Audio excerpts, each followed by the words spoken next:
Você está falando a respeito de alguma coisa prática, que você buscou direção para tomar uma atitude diferente. E aí vem decisões práticas para tomar. Algumas coisas que você vai ter que abrir mão, que você vai ter que deixar de fazer, lugares que você vai deixar de ir, alguns compromissos que você vai assumir. Eu quero que você fale um pouco sobre isso. Como é que foi esse momento que você toma uma decisão e quais foram as decisões práticas que vieram depois? Certo. Foi num retiro lá da igreja, né, do FACE, né? Naquele contexto, tipo assim, eu não conhecia Deus.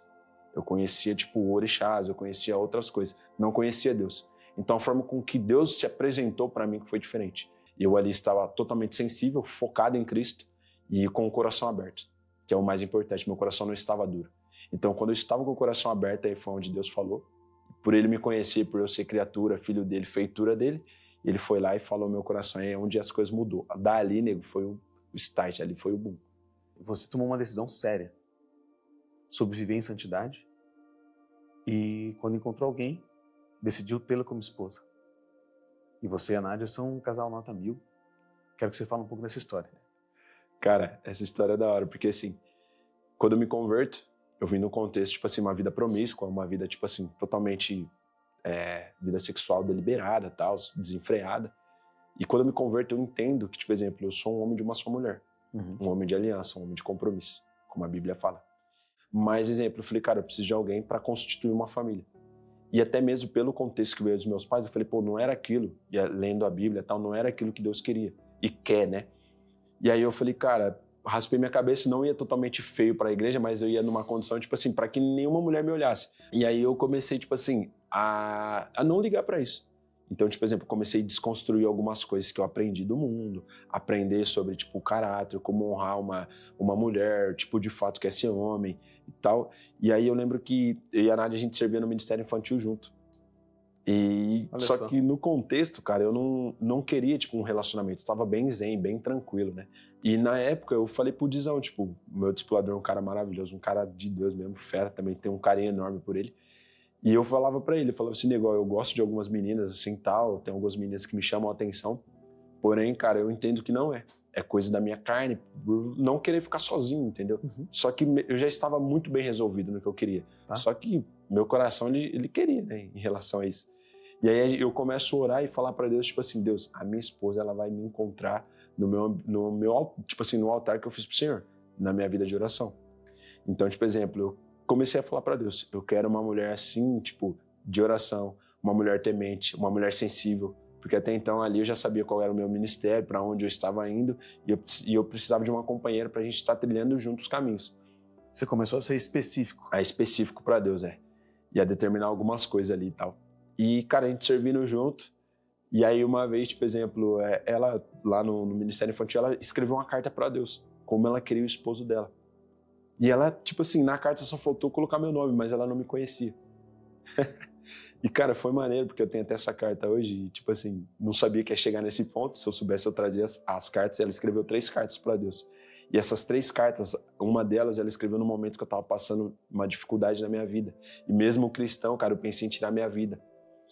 E, cara, isso foi muito forte. Porque quando eu conheço a Nádia e ela me dá essas cartas, eu começo a ler a data, o horário batia, onde eu estava no pontilhão do Golden, e estava pensando como eu iria fazer isso. E mesmo cristão, porque eu passei por um momento de dificuldade. E aí eu estava no pontilhão, cara, a ponto assim, de querer tirar minha vida, e a Nádia tá numa vigília, na rede dela na época, e Deus, ele leva ela a orar por mim. Aí Deus fala para ela na vigília, falou assim, ora pelo seu esposo. E ela começa a orar. E eu lembro que eu estava nesse ambiente, eu falei, Deus, é o seguinte, para mim eu cansei, ó, não vou fazer isso, não vou me matar, não vou fazer nada. Não me recordo o dia, mas assim, tá lá na carta, ela ora e fala, e na carta eu começo a chorar, quando ela me dá essas cartas, ela começa a ler. Eu começo a chorar porque ela escreve assim, ó, não sei onde você está, tal, só que eu estou orando por você e você não está só. Cara, e ali eu comecei a pedir pra ela, era uma resposta.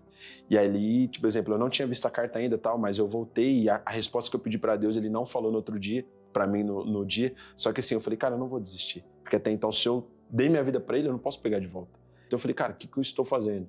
E eu vi que eu estava sendo tentado ali, né? Como grandes homens de Deus passaram por isso, nós passamos por isso até hoje, só que como era novo pra mim, eu não sabia essa questão de tentação, opressão, tal, essas questões. Então eu fui pra casa. E aí, quando eu encontro a Nádia, ela ela me dá essas cartas, eu leio, tipo assim, uma das coisas específicas que ela pede, que ela queria um homem negro, um homem alto, um homem que os olhos dela, quando ela olhasse, ele brilhasse como a luz do sol. E ela falou que quando ela me olhou, tipo assim, ela viu que os meus olhos brilhavam, e igual a carta, cara. E aí, tipo, exemplo, dali, cara, a gente começou. Aí eu comecei a orar com ela, falei, ó, a gente vai orar então, tal. E, cara, maravilhoso, maravilhoso. Hoje eu sou casado com ela e, cara, sei lá, porque a gente vive cada coisa. Eu tava lá no dia. Você tava, né? Foi nosso padrinho, pô. É segredo. Satisfação. Irmão, coisa boa demais. Eu quero que você fale como é que você se sente hoje. Qual que é o seu sentimento? Da gente lembrar de onde você esteve, de onde você saiu e olhar para o que você construiu. Como homem, como família, como chefe de uma família, líder de uma família, profissional, cristão. Como é que você se sente hoje? Cara, eu me sinto, tipo assim, um sentimento de gratidão, cara. De gratidão mesmo, porque em algum momento da minha vida eu achei que eu não ia chegar onde eu estou. Por exemplo, antes da minha conversão eu achava que eu não ia ter uma família, que eu seria igual, tipo, meu pai e minha mãe, tipo, ia casar com alguém, ia brigar, tipo, exemplo, sei lá, não ia dar certo. E, tipo, exemplo, nunca imaginei onde eu estaria, entendeu? E depois até mesmo quando eu me converto, conheço minha esposa, que a gente, tipo, casa e começa a construir a família e começa a colocar, tipo, exemplo, Deus sempre no centro ali.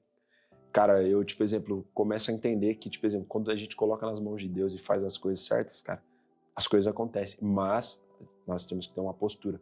E o cristianismo, ele é renúncia. Então, se você não renuncia, cara, você vai pra ruína. E Paulo fala que as nossas aflições, elas são leves e momentâneas. Então, hoje eu me sinto, tipo assim, um cara grato, mas em constante construção. Construindo ainda, e hoje eu tenho meta, hoje eu e minha esposa, a gente tem muitas coisas. E isso, cara, é gratificante, entendeu? É gratificante.